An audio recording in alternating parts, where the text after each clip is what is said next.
Turn it up. Yes.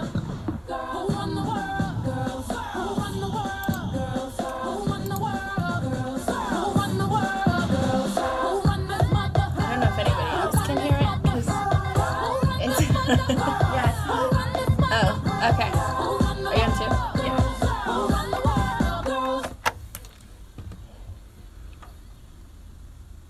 Hello and welcome into Who Runs the World. I'm Allie Pruitt. That is Megan Waldron. Who runs the world? As you all know by now, the answer is always girls. Happy Thursday. I love coming on this show every Thursday because it's the best day of the week. It is beautiful today. It's like a solid 80 degrees outside. I am so pumped for that. We got a lot to talk about today, but first, Megan, how you doing? I'm doing good. Like you said, like kind of busy with school. Like, yeah. It's just weird because like me and Allie, we're about to graduate. You know, like you guys, we're gonna walk the stage in like what? 2 weeks? Yours is June 9th, right? Yes. Yeah, mine's the 10th, and so we were just saying like it's just bizarre, like to do homework to find that motivation, like because we kind of both know what we're doing after college, and then also just what are you doing? Okay, this is crazy. So I'm going to do finance. So I have a position, but it starts the day after I graduate. So I kid you not, Allie, I graduate June 10th. I wake up the next morning and I go to work. I go to work. Isn't that bizarre? Where are you working? Chicago. So like it is like right down in the city, right by Ogilvy Transportation Center, or Union Station. Yeah. So it's right over there, which I love because I'll be living at home, so I can just commute on the train and just walk like a block. Oh yeah. How far is home? Like how long is that train ride? Like Wheaton, so Naperville area, 45 minutes. It's not bad. Oh, not bad at all. Yeah. So I'm looking forward to it. But how about you? You're doing your continuation of, or no, you got promoted in a way, right? Yeah, so I will be working at NBC Sports, and I will be going to law school August 20th. Oh my God. Oh my God is right. Did you find your place yet? If anyone has a box they're willing to share, I'm looking to live under the Fullerton Bridge. I found a spot, an opening. Someone must have moved out, found a better home. So I love it. Yeah. Well, y'all, we got a lot to talk about today in the world of sports because I feel like everything happened overnight. Not only do we have NBA Finals, which we will get into later because LeBron is one game away from getting eliminated from the Eastern Conference Finals, and he is not messing around. So we'll talk about that. Houston tied it up, so we'll talk about that. But one of the most important things, and as y'all know from this show, we like to talk about social issues and things other than just sports. So who runs the world means who runs the world in sports this week, or what runs the world in sports this week.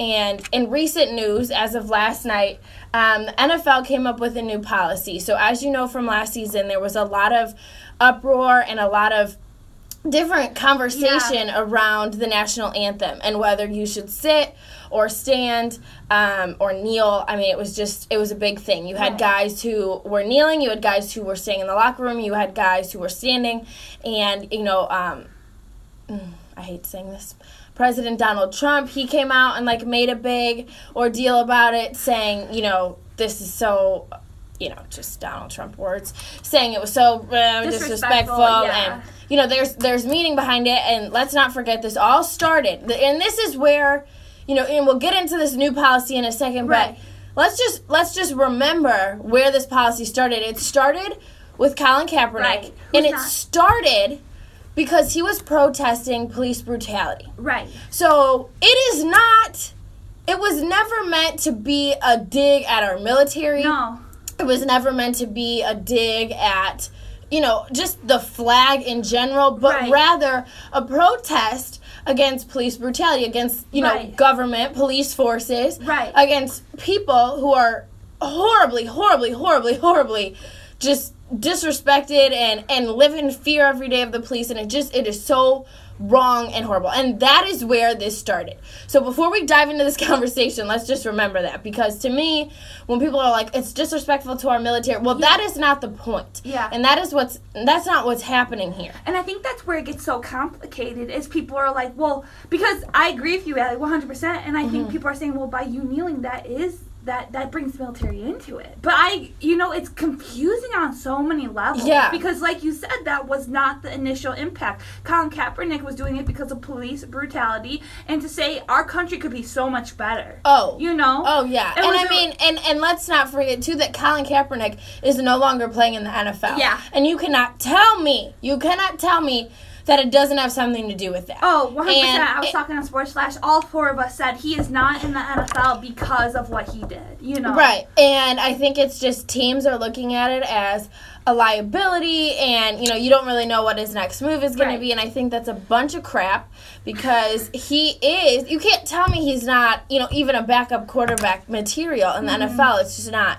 it's not legitimate. His talent isn't being noticed. His you know, opinions, you know, are being noticed, and that's why he's not, you know. But I mean, and he's come out and said up teen times in a million different ways that he used his platform and the platform he was given of being on this level of being a high profile athlete to stand up for what he believes in. And I don't have any problem with that. And I think so many times people say, it's sports. Keep sports separate from politics. Right. But let's remember one thing. Who plays the sports? Athletes. What are athletes? Humans. Right. And every human has the right to have opinions, to speak their mind. The First Amendment protects everybody, not just average Joes, right? So they have the right to say and to do whatever they would like. And so I just think it is so... It's just how can you say, like, keep sports and politics separate because they're people on all aspects, and so that just irks my nerves when people say that. And I couldn't agree more. And a lot of times, you know, I hate to like put athletes into this category, but you know, well, I should just say athletes kind of embody this figure, like you said, humans who come from all different levels of economic, you know, levels growing up, and they've gone through all these different things. And a lot of times when you look at CEOs and corporations, like, they're kind of, you know, I hate to say it, but a lot of times they're privileged children, you know, who were able. So in a way, sports is so fascinating in the aspect that these athletes, you know, have come from different backgrounds a lot of times, and therefore their platform, I think, is so incredibly powerful because of that. And like you said, Colin Kaepernick, you know, and let's remind ourselves, like, this was during a time where, you know, like African Americans were also still, like, you know, I can't breathe, you know, like that. I mean, that goes with the police brutality. Right. I mean, this movement is so serious and just so absurd. So if we dive into this new policy, we'll just read it word for word for you here. Right. Any team personnel, including players, must, underlined, highlighted, bolded, stand and show respect for the flag and the anthem if they're on the field at that time. According to the policy statement, it replaces a previous policy that said players should stand but did not make it required. On the field at the time means that players who do not want to stand have the option to go to the locker room during the anthem performance. There will be no discipline for doing so. Pittsburgh Steelers owner said, Art Rooney said, "We're not forcing anyone to stand that doesn't feel that it's within the way they feel about the particular subjects. But those that are on the field are going to be asked to stand."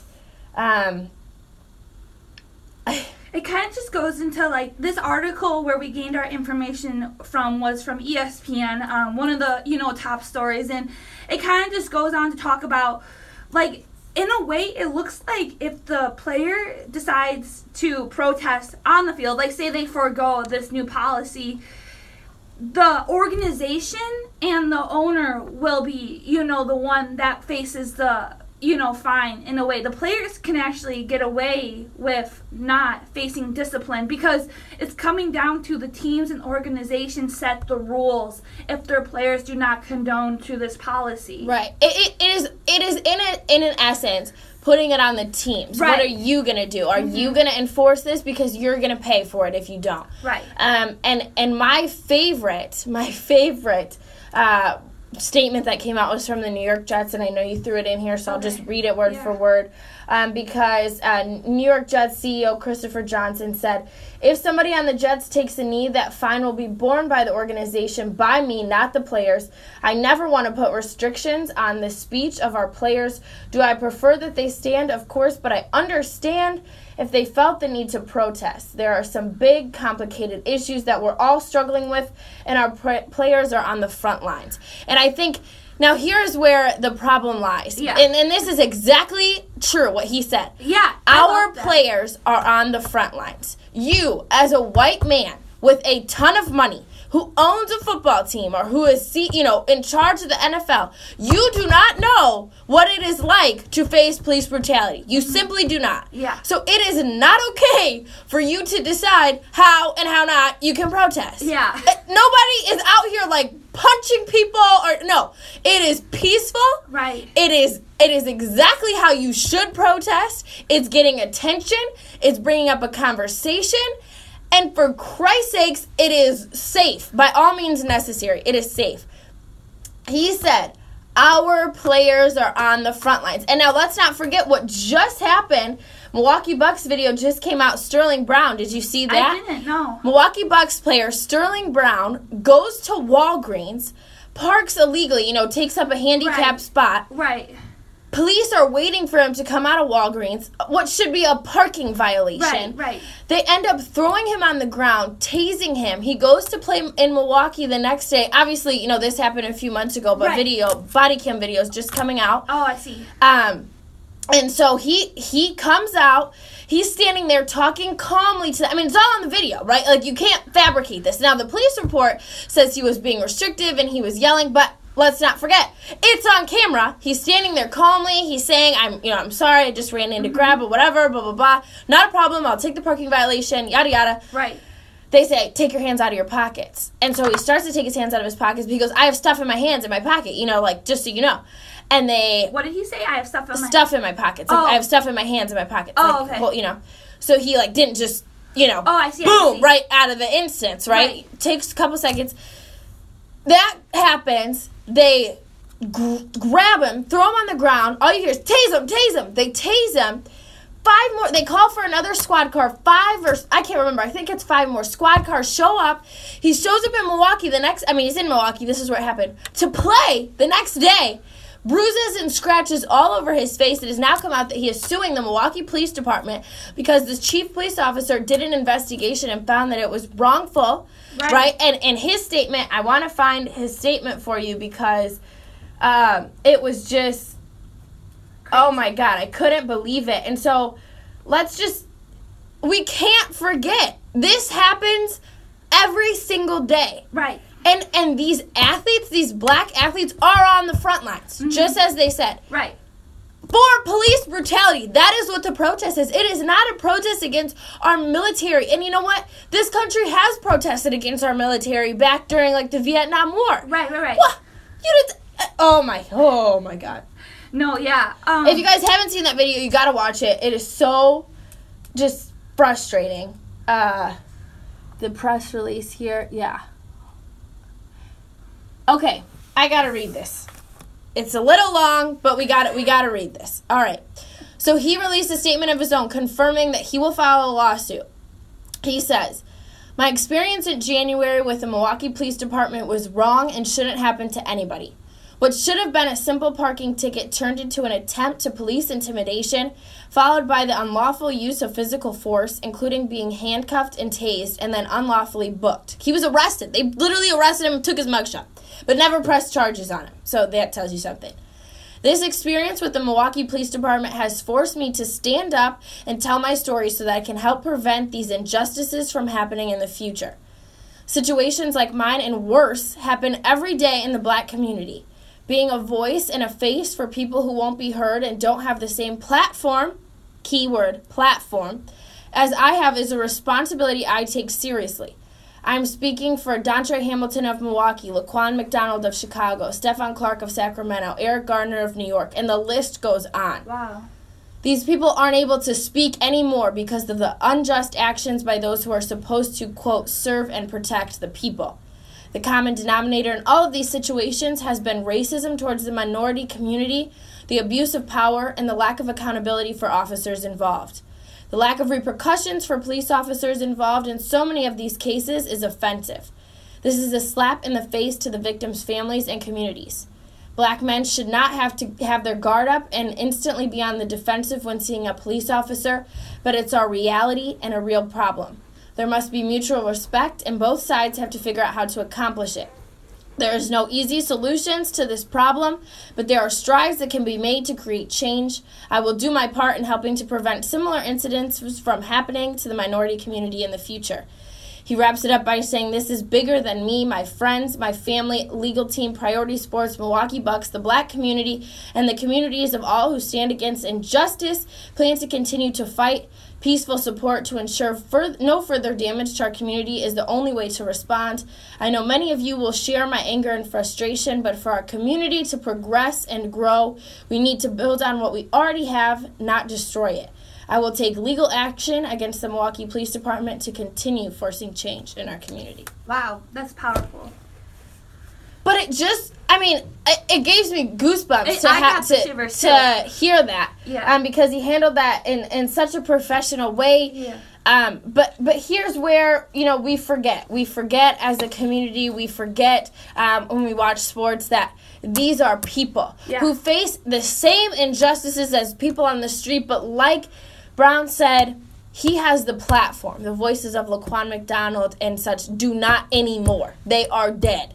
So they can no longer speak about the injustices happening with police brutality in the African American community. And that's what's scary, is that this guy is an NFL, player. And the fact that he was treated like this, could you imagine how someone that doesn't have that, status is treated? Right. And clearly they didn't know who he was, or you know what I mean? It is just, it's sickening, because it doesn't matter who he is, right? It doesn't matter if it was Michael Jordan, if it was LeBron James, someone who everybody knows. It doesn't matter. Exactly. Because they are people. Right. So in regards to this NFL thing, this all ties in so well together, because let us not forget what it is. Right. It is not a protest against our military. It is not a protest against our flag, but rather against police brutality, to say our country is handling this wrong.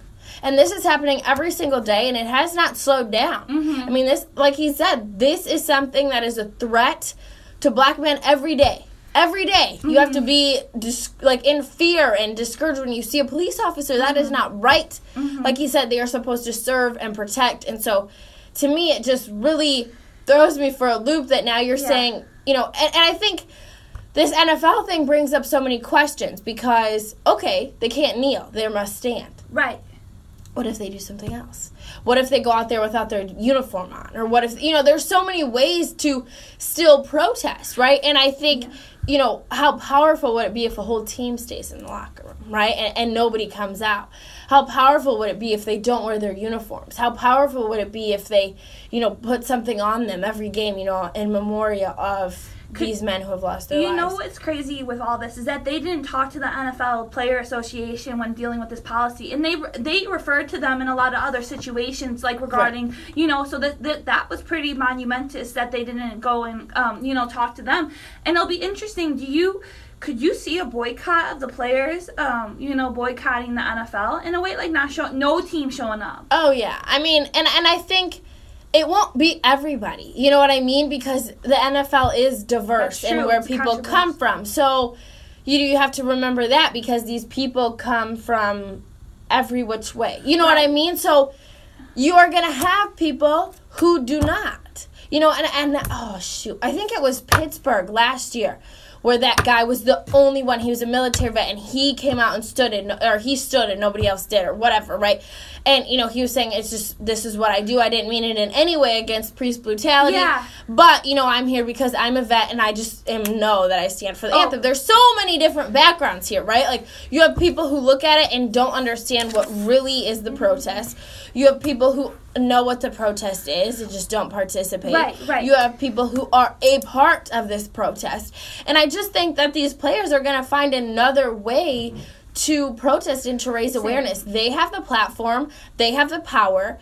They are the ones making this money, right? So you're going to you're going to tell me, let's just, for a minute, you're going to tell me if one of your star athletes, say for the Bears, for instance, they're saying Roquan Smith's supposed to, play almost every down football this year. Right.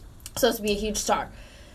You're telling me if he comes out on the field and kneels, that the team's going to cut him? Right. Or are they going to just keep their mouth shut and pay the fine because they want to win? Because That's you don't make money if you don't win. You know what I'm saying? Yeah. So it just brings this, you know what I mean? Like, yeah. Are you really going to cut him? Now, if it's average Joe, right? Maybe you do. But what if these guys who are your team, who literally hold your team together, who lead your team, who carry their team on your back, who are your stars, who sell your jerseys, who sell your tickets, who sell your bobbleheads. I mean, all these things.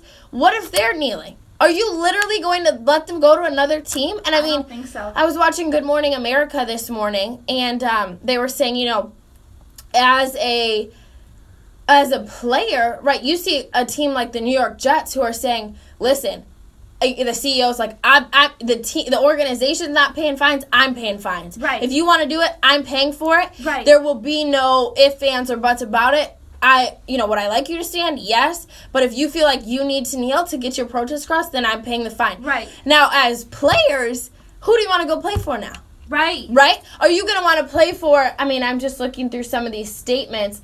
The Minnesota Vikings coach, Mike Zimmer, I was proud of my team last year. They stood. I think it's important that we stand, represent our country the right way.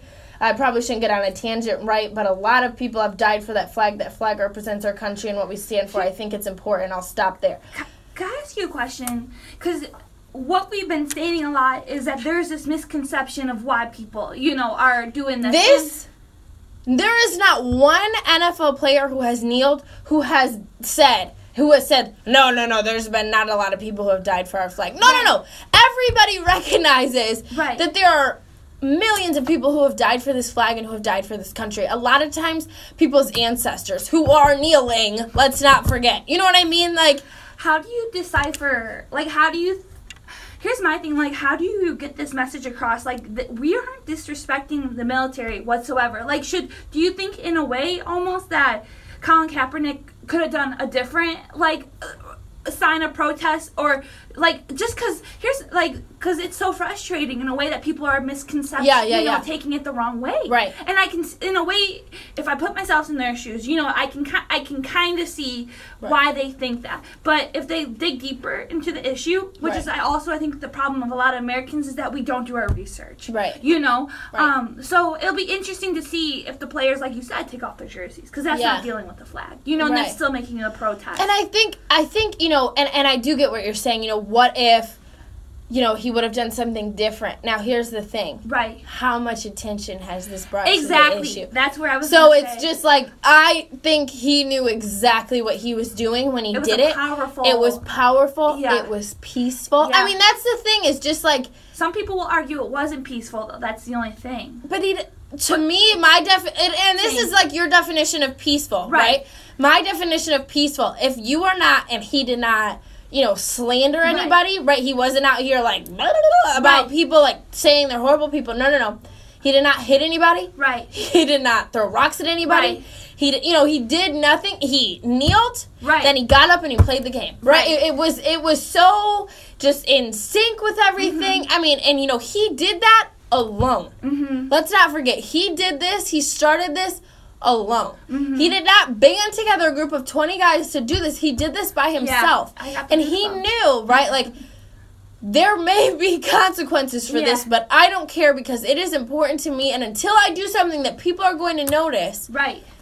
And I think, if he would have started by taking off his jersey or staying locker, would people have really, picked up on it? No. He did something that was this is going to start a conversation and at that time, needs to be had. At that time, he was the guy that everyone was talking about. He was that star player, too. Right. And he knew, I'm making money, I'm a star player, I have the power, and so I'm going to use it, and I'm going to do something that's going to bring attention to this issue. Right. Now, what I don't like is when coaches and players, when our president talks about this issue and does not mention what it is really for. When you say things like, people died for our country, or, you should never kneel for the flag, and don't identify and acknowledge what the actual protest is about. You do not understand it. I will say the statement that you just read from the Minnesota Vikings does not say one thing about police brutality. Exactly. Right. You know what I'm saying? You're saying, yeah. Oh, you shouldn't kneel, you shouldn't, all these people died for our flag, and none of that is wrong. Right. So I'm not saying that's a wrong statement. That's not what I'm saying. What I'm saying is you are not acknowledging what the actual problem is.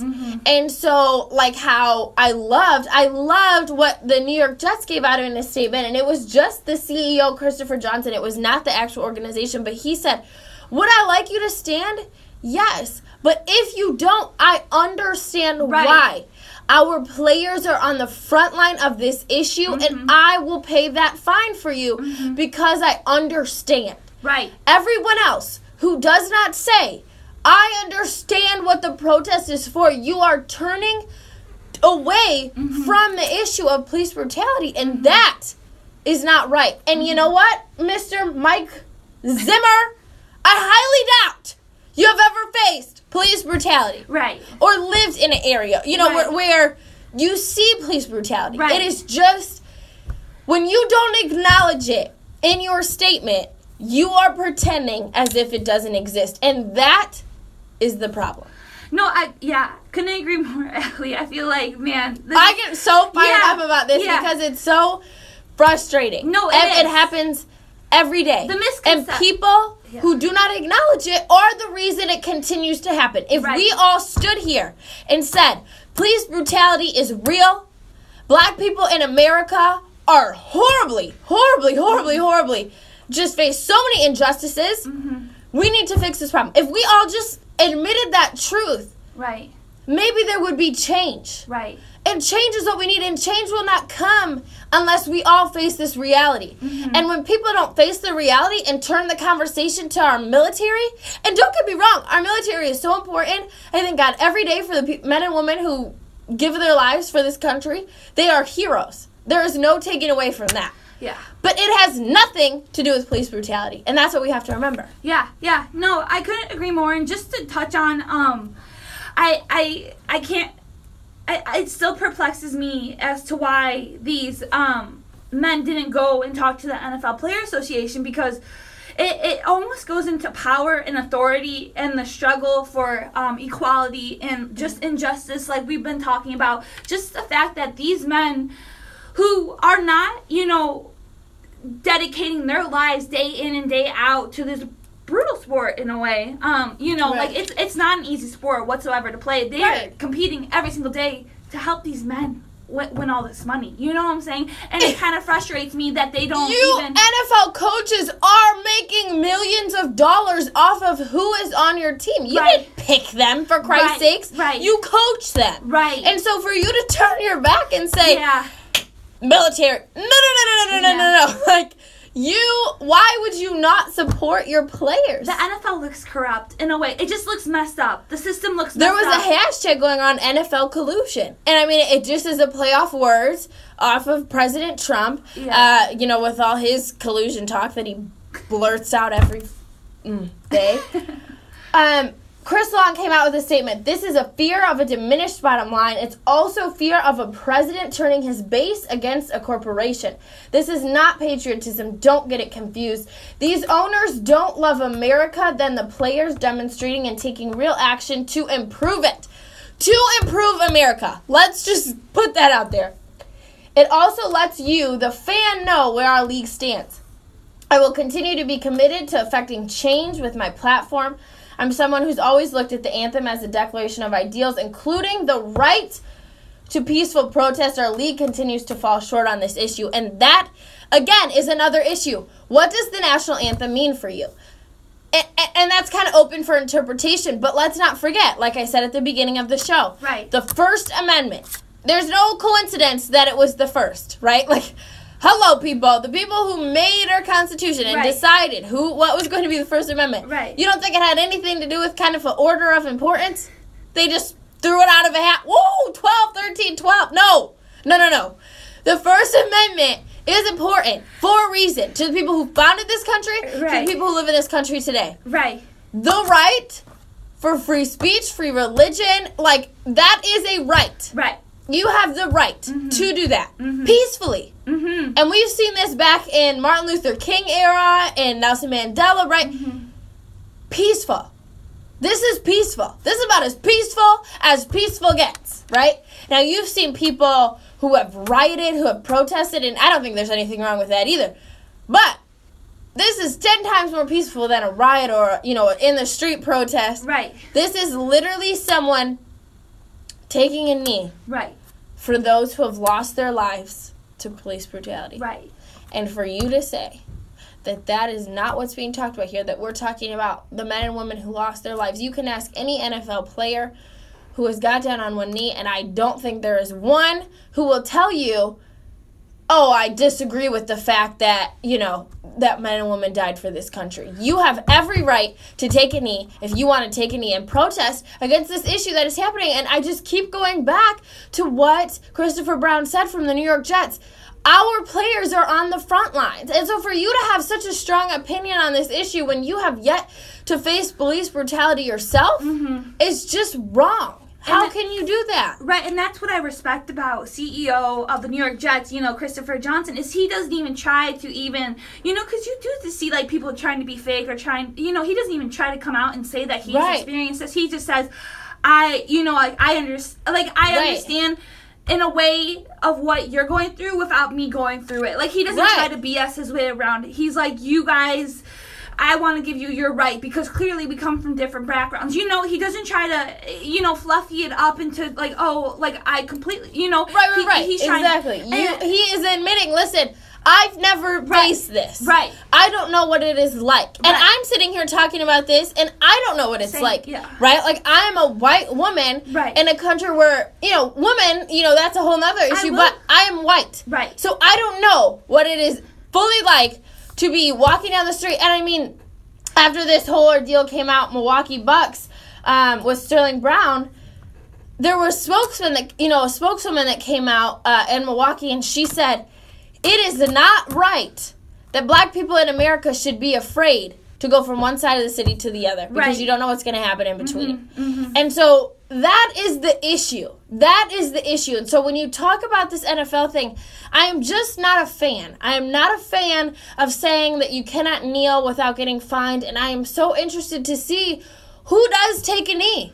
Still, who does not care, right? Fine me. I'll pay it. Or who finds another way to protest this issue, to talk about this issue, because it's not going away. And the second that the players back down, maybe it will, right? And it will, and the sad part is, it will go away until someone else is killed. And that is not right?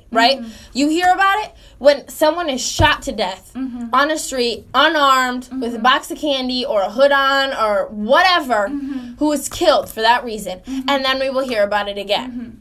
So these players are like, no, right? We're not going to let this conversation die. We don't want anybody else to die. Right. We don't want anybody else to get shot to death. We don't want anybody else, one of our athletes in the NBA, to get thrown to the ground and tased. Right. That is not right. It is not. It's just not right. Here's my thing too. Like, why doesn't the NBA face, like, why is it just the NFL that kind of has this kneeling, standing, issue, Yeah. I mean, the NBA has done some things. They've linked arms. A couple of people have taken a knee. They've done the fist in the air. That was a big thing back in the Muhammad Ali era, right? There's all these things to protest different things, and people have done it.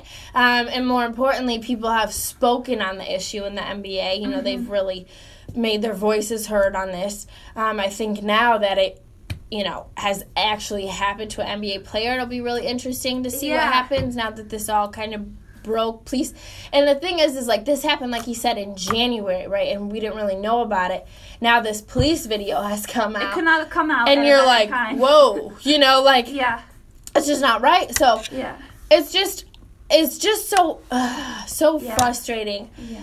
To deal with these issues, and I just really hope, and I believe with all my heart that people on a high platform who have felt strongly about these issues in the past will not let this stop them. Yeah. And who will find a way, or who will pay the fines, or who will do whatever they must to make sure this issue stays on the topic of conversation, because it happens every day in this country, every single day, and that is not something we can forget. And I will say that's what's scary about some of these movements is, like you said, until the next step happens, which right. I hate, you hate to say. Right. But it does, at the time of the death and, the issue and the protests happen, it begins to dwindle and dwindle and dwindle. And what this movement does is it reminds you, every Sunday, right? Yeah. Every Sunday, every Monday night football game, every Thursday night football game, you are reminded that people have died. People have been shot to death on the street because of the color of their skin. And for us to say that this country, we still live in a country where racism is alive and well, more, you know what I mean? Like, almost as much. Slavery days, what has really changed? You know what I mean? There are people who get their lives taken because of the color of their skin. There are people who don't get the same opportunities. There are white men right now making a decision about what athletes in professional leagues can and cannot do before the game. And I will say this is a little personal, but I've never experienced anything, that, someone of color has experienced due to the fact that I am not of color. I am Caucasian. But I have been with my friends who are African American, and I will say I've had experiences where police looked at us differently. So, it's 100% real, in my opinion. Yeah. And for someone to say, it's police brutality is a joke, it's fake news, it's not real. No, like you said, it happens every day. Every day. And, every day. Especially in certain areas of this world, depending on where you live and location. And it's sad what so much has it's almost become a norm to some of these people, and that's not okay. And so I think it's good that it's reminded of. Even to tie back to the NBA in a sense. LeBron James this year, Fox News, that woman, I don't even remember her name. Yeah. She's not even worth talking about her name. Yeah. But, when she came on and she was like, shut up and dribble, you don't need to have all these, political opinions. And he was like, I will never shut up and dribble. I am a human being. And that his statement, LeBron's statement, when he came out with it, was just a reminder that these athletes are people, right? And a prime example, I wish I could show this video to you. Sterling Brown, though, is an athlete who plays in the NBA, but was still affected by police brutality. There is no barrier that protects you from it besides your skin color, right? It doesn't matter who you are or what. There is no barrier that protects you from this. And so as LeBron James said, I am a human being who has opinions, who has political stances, who has a right to speak my mind and to talk on these issues. Just because you are an athlete, just because you have a higher platform, shouldn't stop you. What's the difference between an athlete and CEOs or an athlete and political? What is the difference? You all are on this higher platform than the rest of us. You have the power.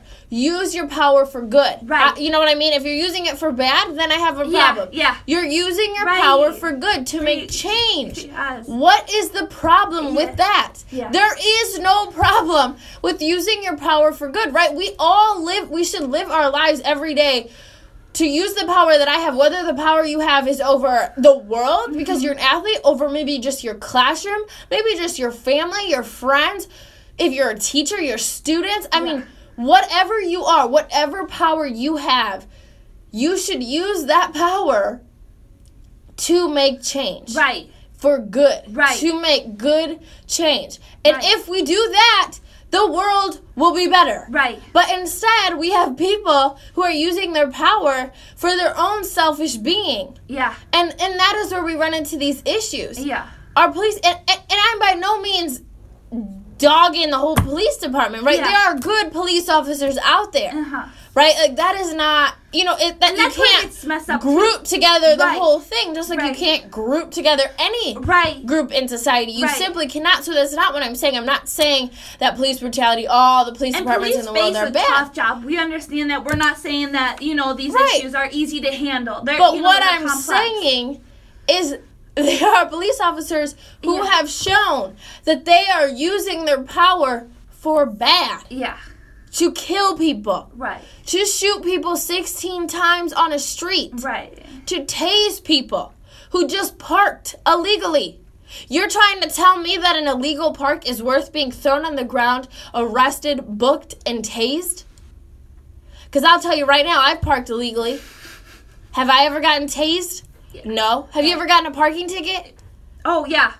Did you get tased for it? Right. No, right? So it's just like, hello, I think we've all made our own spot. I'm like, well, we live in Chicago. How many times have you made your own spot? I do it. Everybody does it. Right. I've never been tased for it. Right. And there's nothing that means that more except for the color that my skin is, right? And so it's just like, you can't tell me that that's a justified reason to do that.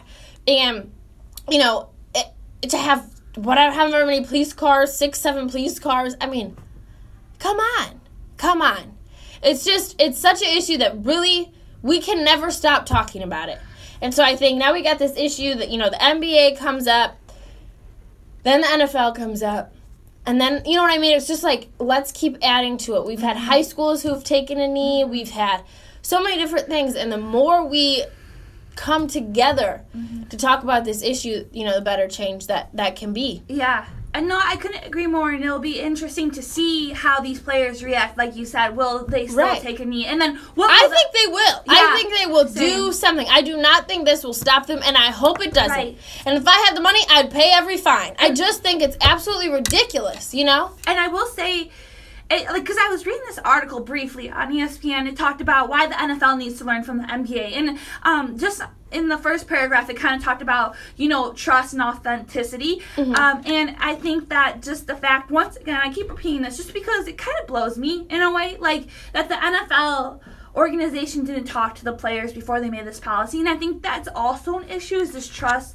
authenticity, and just this relationship issue. Because, so it'll be interesting. And I like you said, I think they will kneel, not only because they're protesting still, but also because of the... I feel like now there's more fuel, right? You're going to try to tell me that I can't. You're going to try to take away my First Amendment right. I'll show you, I'll show you. I have the power. What are you going to do? What are you going to do when the top athletes in the game say, no more? Right.